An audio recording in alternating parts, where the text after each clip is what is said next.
오늘의 333 뉴스입니다. 신입생 행사를 가던 중 분리수거도 안 한 쓰레기를 휴게소에 잔뜩 버리고 간 것을 두고 당초 수원대학교 총학생회는 협조를 받은 내용이라며 입장문을 냈습니다. 그러나 한국도로공사 측이 이를 부인했고 뒤처리를 해달라 이런 걸 협조 이런 거에 대해서 전화받으면 자진 것 같아요.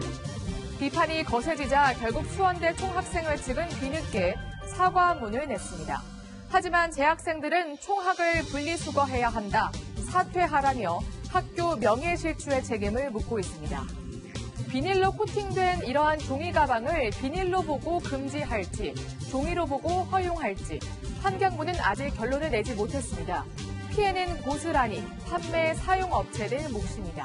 비닐을 사용을 못한다 그러면 여기서 장사가 잘 되겠구나 했는데 망해야죠. 구도밖에 답 없죠. 다 쓰레기가 되는 거지 않습니까? 주문해놨다가 코팅 규제한다 보니까 잠깐 보류해라고 그래서 지금 보류한 거예요. 7, 8군데 돼요. 환경부의 좀 혼선 때문에 피해를 보는 거죠.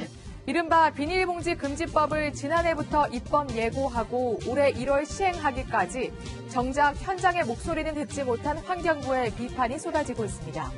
전북 전주의 한 도로입니다. 한 남성이 말을 타고 도로 한복판을 달립니다. 속도도 꽤 빠른데요. 이러한 목격 영상이 SNS에 올라오면서 화제를 낳고 있습니다. 다소 위험해 보이지만 현행법상 여전히 말도 교통수단으로 인정되기 때문에 막을 방법은 사실상 없습니다.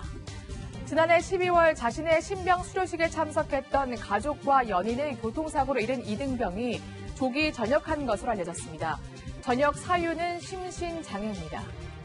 지난 5월 평택해양경찰서에 대구도 앞 갯벌에 시신이 있다는 신고가 들어왔습니다. 바로 이 모습을 목격했기 때문인데요. 알고 보니 버려진 작업복에 물이 들어가 부풀면서 시신으로 착각한 것이었습니다.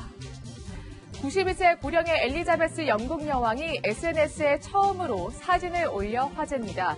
과학박물관 방문 후 고조 부인 엘버트 왕자가 한 수학자에게 받은 편지를 발견하고 찍어 올린 겁니다. 집을 담보로 매달 생활 자금을 받는 주택연금 제도가 확대됩니다.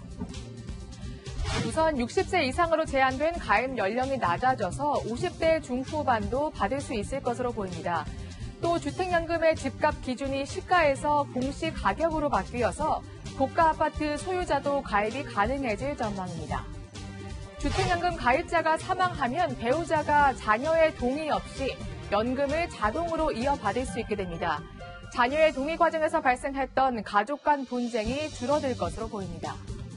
또 주택연금을 받으며 살고 있는 집을 다른 사람에게 빌려줄 수도 있습니다. 연금 가입자는 추가 소득을 얻을 수 있고 저렴한 월세 주택이 늘어난다는 측면도 있습니다. 지금까지 333 뉴스였습니다.